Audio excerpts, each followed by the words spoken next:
I've spent a lot of time sharing bluegrass guitar stuff and jazz guitar stuff on guitar, and as well as playing um, guitar-y type things on banjo, on my banjo posts. But something I haven't shared, I don't think anyway, is these exercises I want to share today, which are single string, how to play lines with 3 fingers and in rolling patterns, and getting your fingers comfortable with going deep into the strings. These exercises will really help you with that. I'm going to give you just a few. All the exercises are going to be playing notes, 2 notes per string, from the 5th fret to the 7th fret. I'm going to do that, so that's not going to change, but I want you to be able to see my right hand. So anyway, here they are. The first one is just what I just call up and down.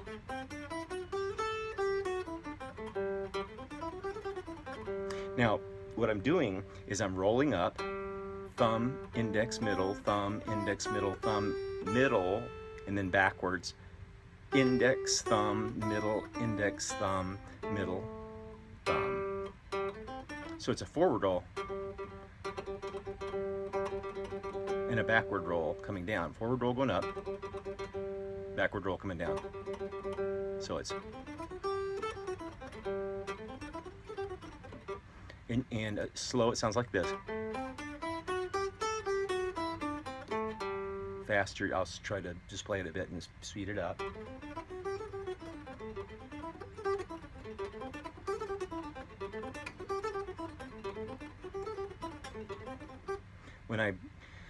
When I'm warm, this feels really natural, and I can look away from the strings. I don't ever have to look at my hand, and I can always kind of feel where those notes are.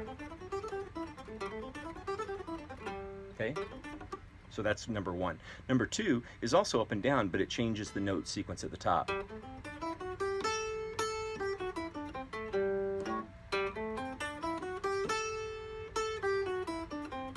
And I'm rolling up, forward, and then backward.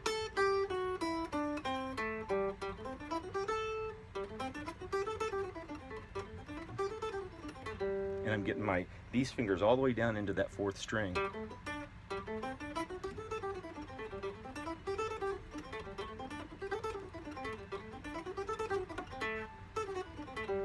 Okay, now the next one is kind of like a scale pattern, a 4-note sequence. I call it 4-note sequence 1, but it's not a scale, it's just these notes.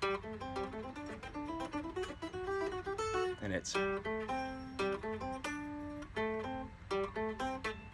sorry.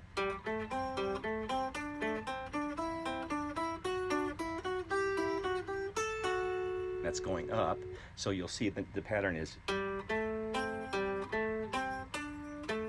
And you'll notice one of the tricks here is I end up with my thumb on the G string, and I come back down to the D string underneath my thumb to bring my index finger back. So it's a weird thing for some people, but you get used to it.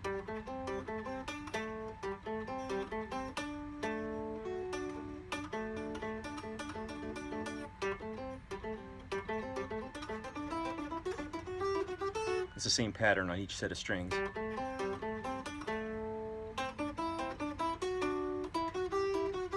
And then back down.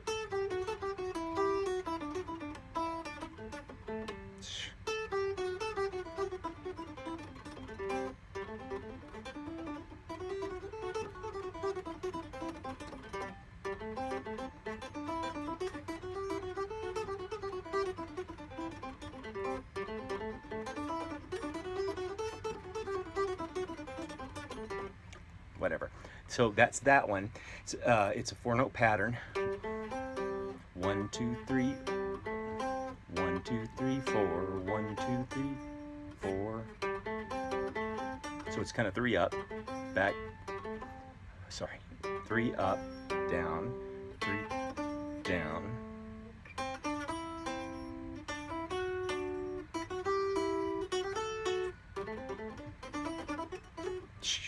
Man. Etc. Okay, so pattern number 2 is 4 up. So it's and then down. Now, why are we doing that little shift? Why are we doing 2 patterns for that?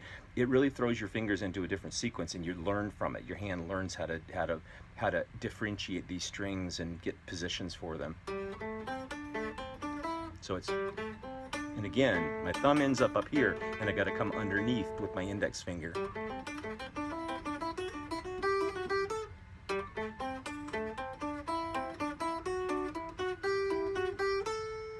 And then back down. Same thing. Shoot.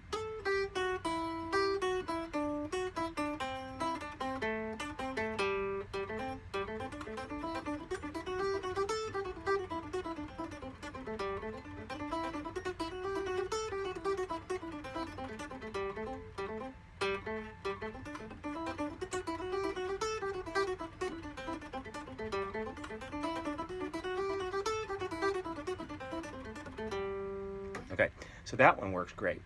Now, the last one of these things, and I'm going to show you one other cool exercise that helps me a lot. But this last one is I'm going to be playing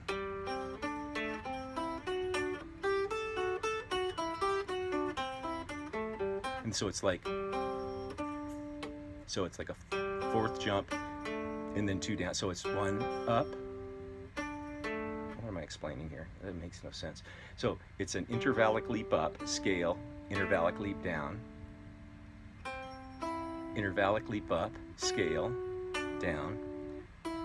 So it's a larger jump. And you're going up, down, up, down. That's the way to do it. That's the way to explain it. Instead of or it's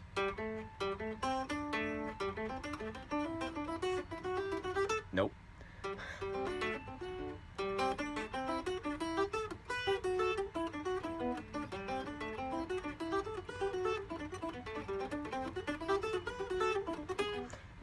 So it's, and again, I'm rolling forward, going up.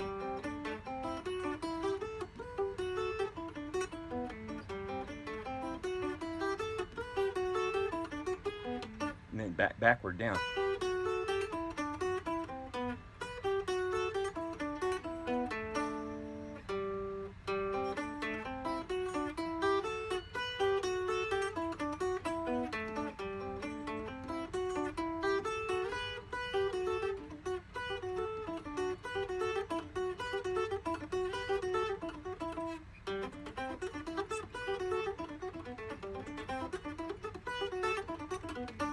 And you can really get this fast once you're warmed up and in the groove.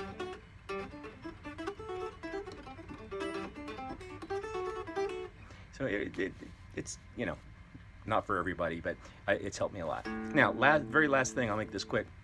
There's a standard old fingering exercise that we do that all string instrumentalists do for the most part. Is just called inside outside or outside inside. So it's the two fingers outside, 1 finger per fret. So that's called outside inside, and then you can do it the opposite direction where you're going outside. So that set of fingerings is really cool. But if you take it, you could play it on each string going across up and each string going across down, and I do that and have done that a lot. What this exercise is I'm actually starting, when I'm going up, I'm starting on the A string, skipping a string. So you're playing the 5th string, 3rd string, and 1st string, and then going down, you start again on the 2nd string. Go to the 4th string, go to the 6th string. What this does is it throws your finger, it causes your hand to learn these skipping distances and the differentiation between strings. So here's what that sounds like.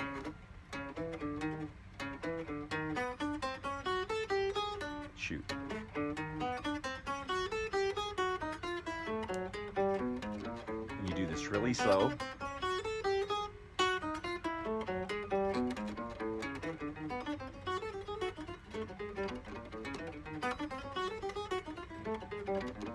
And I'm actually starting, if you watch my fingering, I'm really only rolling one direction.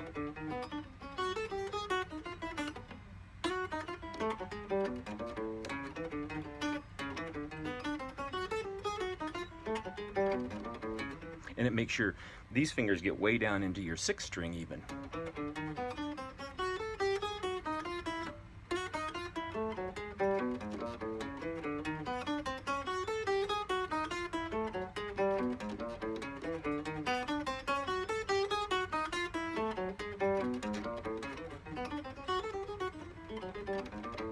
And so that's a good one, especially if you have time, you're watching television or doing something that you don't, that you can multitask on. Doing this for a long period of time, all of a sudden you'll start feeling yourself getting into this groove, like I'm sure you do with all the exercises that you do.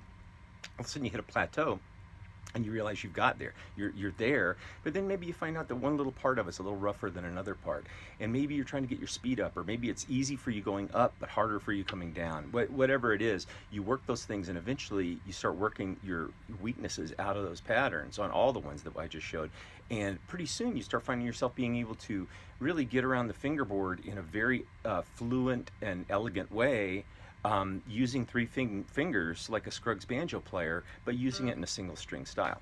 Okay, that's enough.